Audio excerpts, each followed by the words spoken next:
Hello everyone and welcome to this video lecture. Let me introduce myself because this will be the first interaction between you and me. Myself Biren Patel, and I will be associated with you in paper number PPH 1804 unit number 3, that is magnetic properties. We have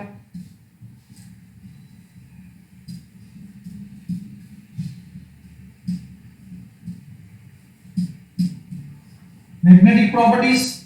This unit is consisting of, in that we will study ferromagnetism and antiferromagnetism. We will study ferromagnetism and antiferromagnetism.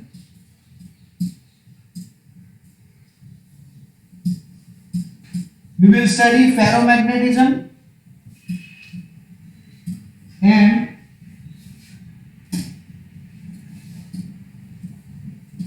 anti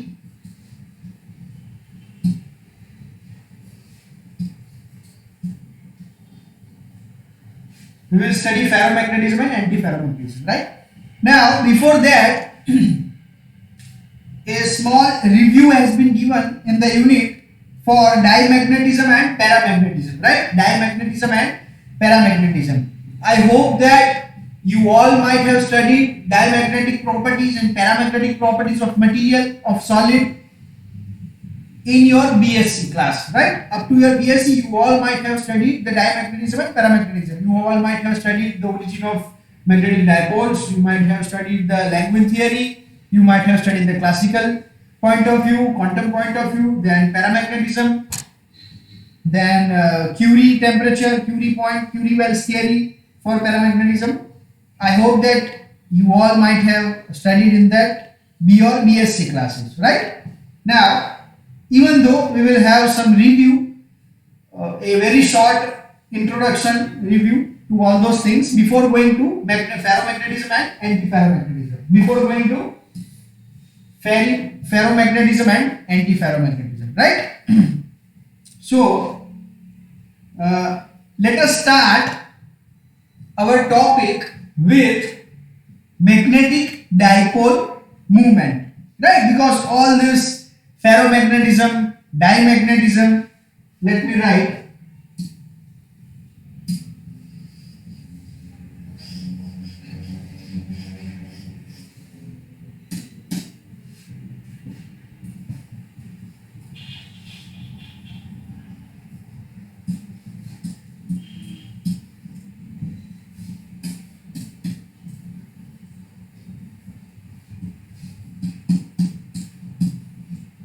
These are the four things which comes under, yes, ferrimagnetism is also there, but we are not considering that ferrimagnetism over here. But these are the four basic classifications where we can study the magnetic properties of a solid. This first two, it is covered in BSc. I hope that you all might have studied, and this will be studied in our MSc classes, these two. Now, if we see, then all four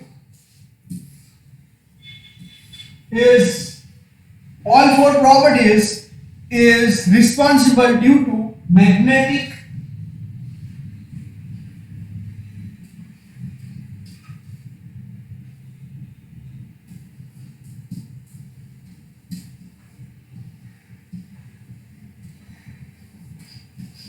dipole movement.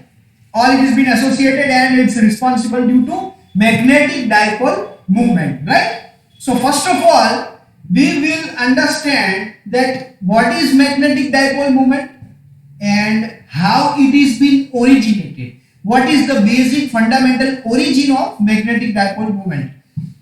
Ahead going this, we will have magnetic susceptibility and magnetic permeability. That two terms we will also see, but let us see first of all that what is magnetic dipole moment, right? And from where do it is been originated, right?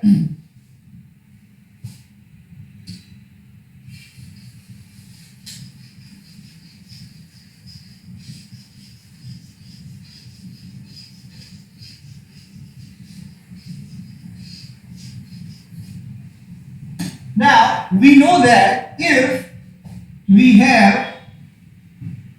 all know that if we have a positive charge and a negative charge, if we have two charges, let us say positive and negative, then we will have an electric dipole pointing towards upward direction, right? Pointing towards upward direction.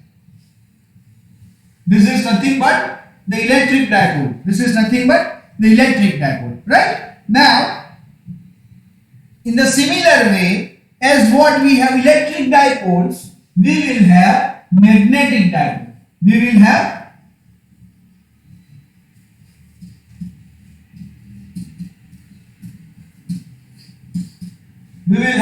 magnetic dipole, right? This is magnetic dipole. But from where do magnetic dipole originates? From where do magnetic dipole originates? Let us see over there, right? How it is being originated and what is the fundamental behind that. Now, let us say, let us see the structure of an atom.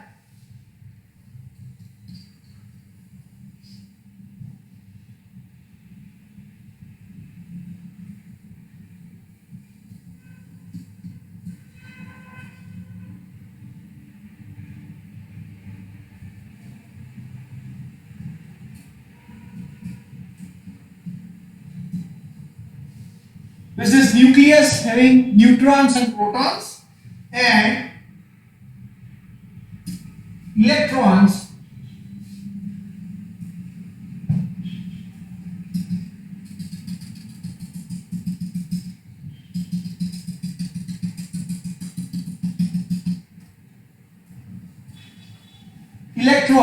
will be revolving around the nucleus, right? Electrons will be revolving around the nucleus. This electron will rotate in this outer orbit, right? Now, as the electron is revolving around this path, we can assume that as the electron is moving in this path, we can assume that this is a closed circuit. Let us assume that this is a closed circuit. As the electron is moving in a closed circuit, it will have electric field. It will have electric field. It will have electric field, right?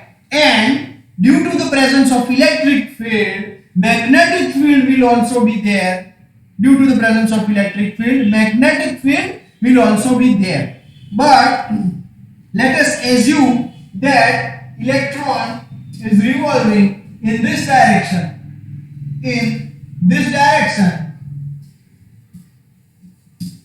Then the magnetic field will be associated in the perpendicular direction to the board. I will be drawing an image, little bit tilted one. Let us say in this direction, electron is moving in this direction. So the electric field associated with that will also be in that direction, and magnetic field will be perpendicular to the electric field. In this case, we will have the direction of magnetic field. This part and this part is different. Don't get confused. I am just showing you the circuit or the path through which electron is revolving. If I draw over here, then I will have this kind of magnetic field direction. Right? Now, this direction of magnetic field and this kind of field which we have drawn with respect to a pointing arrow, this is known as magnetic dipole moment. This is nothing but the magnetic dipole moment.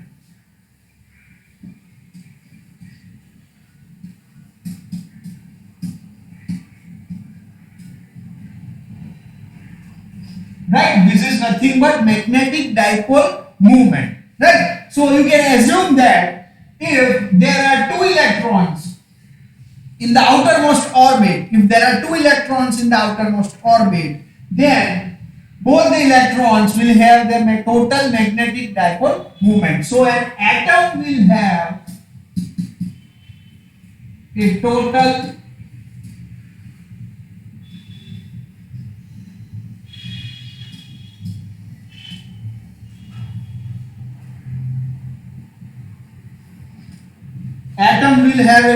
magnetic dipole moment, right? So this is the one reason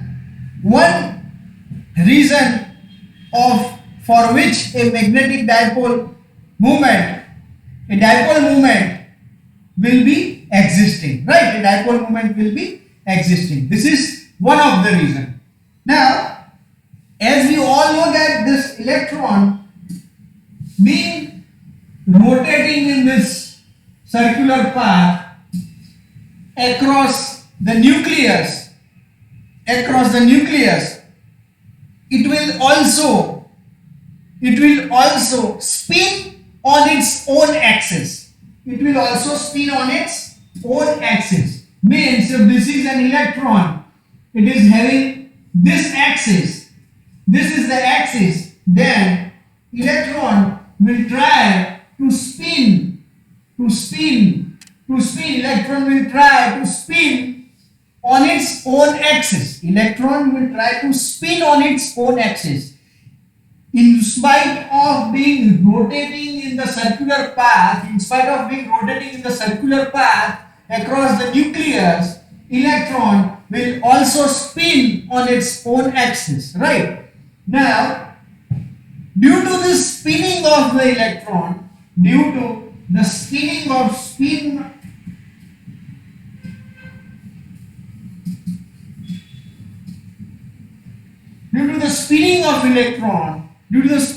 electron, it will have a magnetic dipole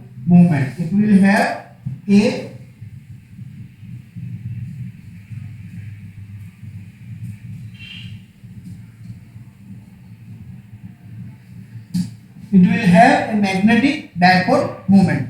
So these are the two reasons from where the magnetic dipole moment is being originated in an atom, right? Now we have taken a picture of a single atom. If you have n number of atoms, then you will have n number of magnetic dipole moments, and for that piece of a unit volume you will have a net magnetic moment. This is the magnetic moment for atom. But if you have n number of atoms, then there will be n number of magnetic dipoles and there will be the net magnetic moment. So resultant equals to plus or minus. See, if plus 5 dipoles are there, minus 5 dipoles are there in the opposite direction, then the total magnetic field which coming out of the material will be 0, right? Now, these are the two reasons. Another reason, that is due to the spinning of nucleus. Another reason for which a magnetic dipole moment can exist is due to the spinning of nucleus, but that is not much, that magnetic moment is not been considered or been not given so importance for those further studies, right? So this is all about the origin of magnetic dipole moment. Okay. Further, let us see the difference between diamagnetic material, paramagnetic material, ferromagnetic and antiferromagnetic material, right? Let us see the difference between all those four, right? Difference between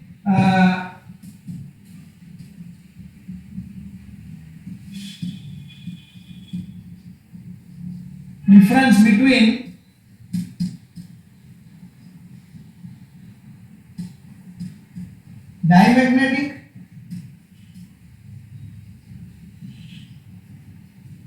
paramagnetic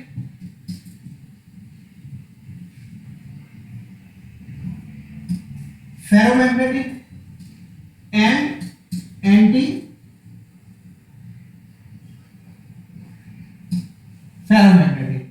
Let us us see the difference between diamagnetic, paramagnetic and ferromagnetic and antiferromagnetic, right? Now, the difference between all of them is through the orientation of magnetic dipole moment. The difference between the diamagnetic, paramagnetic, ferromagnetic and antiferromagnetic, you can differentiate all those materials properties through its magnetic dipole moment. Through its magnetic dipole moment and the properties associated with that in the presence of external magnetic field. And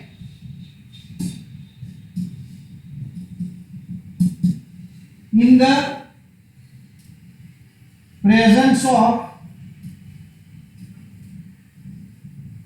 external magnetic field and the properties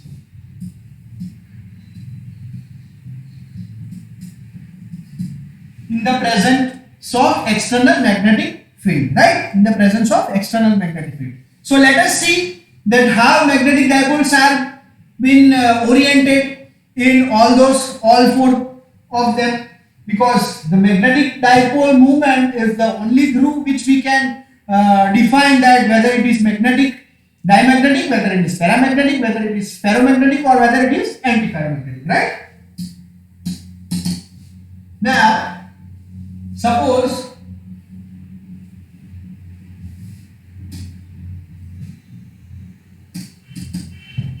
first of all, let us take an example of paramagnetic. If these are the dipoles,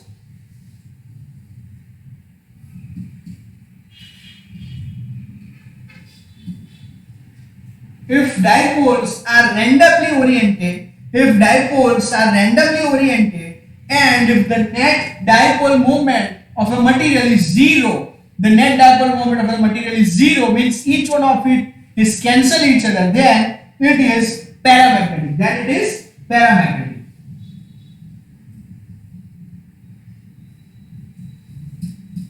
Right? Now, if all the magnetic dipoles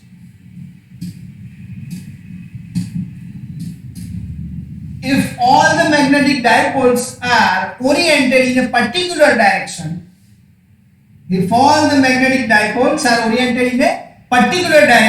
then that material is ferromagnetic.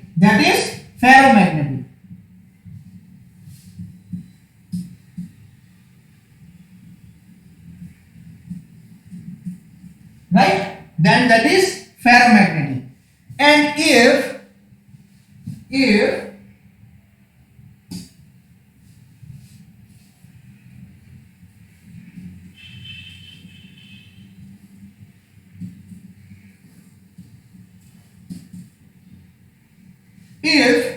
all the magnetic dipole moments are aligned in a particular direction, but they have a equal number of magnetic moments similarly aligned exactly in the opposite direction, then that is antiferromagnetic material.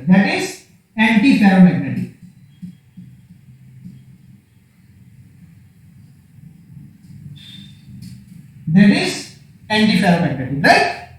So this is the difference between paramagnetic, ferromagnetic and antiferromagnetic.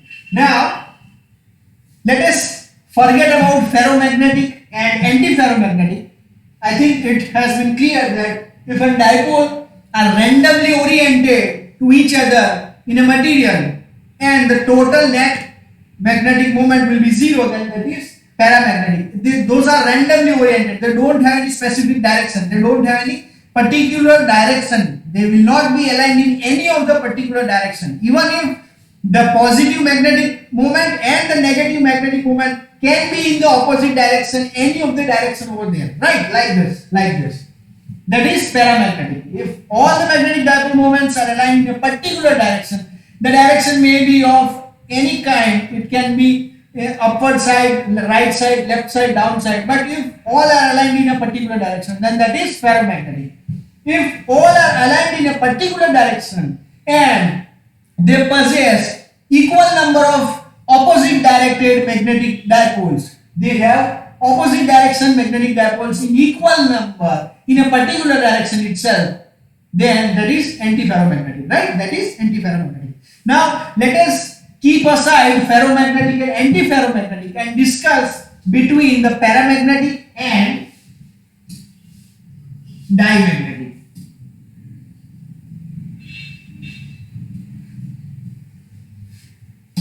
Let us discuss, let us keep aside ferromagnetic and antiferromagnetic and discuss about both of this, right? So what is the difference between diamagnetic and paramagnetic? The dipole moments in paramagnetic will be of this orientation.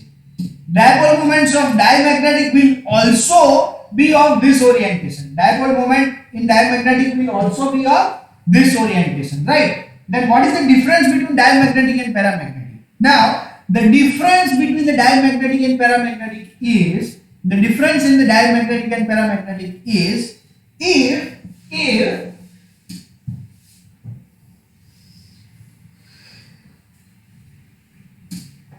we apply an external magnetic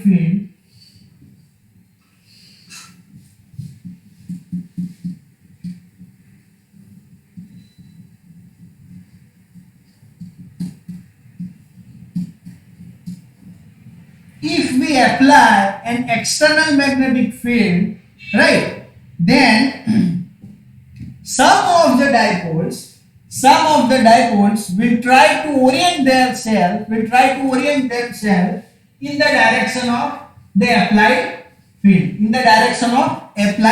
field. Then those materials who will try to align some of the magnetic dipoles in the direction of an external magnetic field, then that is known as paramagnetic.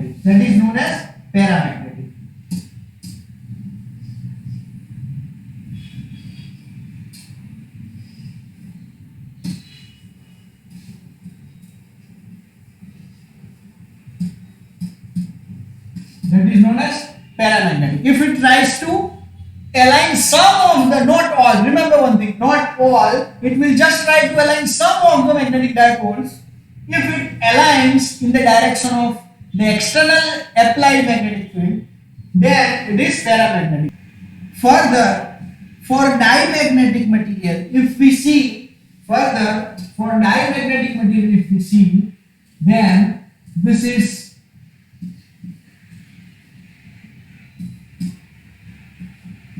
let us say diamagnetic.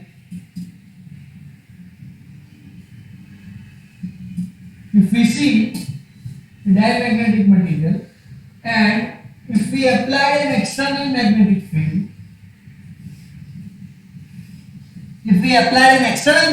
field, then as compared to paramagnetic, opposite process is going to happen, that the material itself will induce magnetic dipole moment in the opposite direction. It will induce the magnetic dipole moment in the opposite direction to that of the external magnetic field, and it will not allow any of the dipole moments to align in the external magnetic field direction. So this will try to move out the external applied magnetic field. This will try to move out the external applied magnetic field. Remember, in diamagnetic material, in the absence of external field, This is the external field.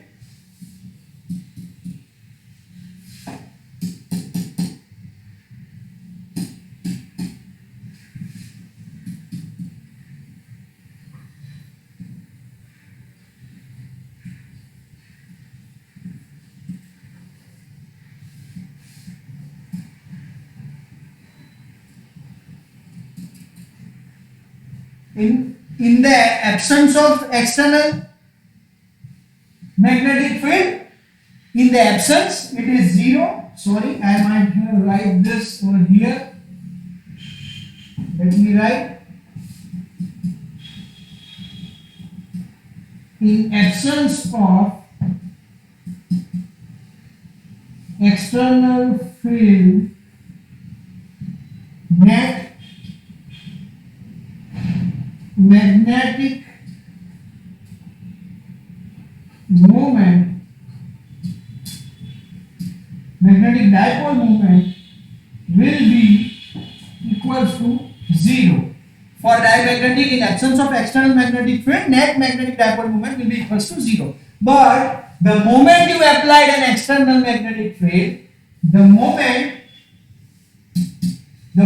you apply an external magnetic field, then material will try, its property will try to induce the internal magnetic dipole moment in such a way to oppose the magnetic field direction of external applied magnetic field. It will oppose the direction of the external applied magnetic field, right? So this is the property of diamagnetism. This is the property of diamagnetism. It will not allow, this property, diamagnetic property, is nothing but it will not allow the external magnetic field to align any of the dipoles in its direction, in this direction. It's not going to align any of the dipoles in its applied field direction. Instead, it will oppose the direction of the field. Due to that, what is going to happen is the field will try to shift the field. The magnetic field, the external magnetic field will try to shift itself outside the material. The magnetic field try to shift towards outside the material. So it's not going to support the orientation of its dipole in the direction of applied external magnetic field, right? It's not going to support the magnetism. That is known as diamagnetic material. So this is all about the difference between 4 types of things. Now, in the next lecture, we will see about the magnetic susceptibility, magnetic permeability, and we will start our topic with ferromagnetic materials. Okay, thank you.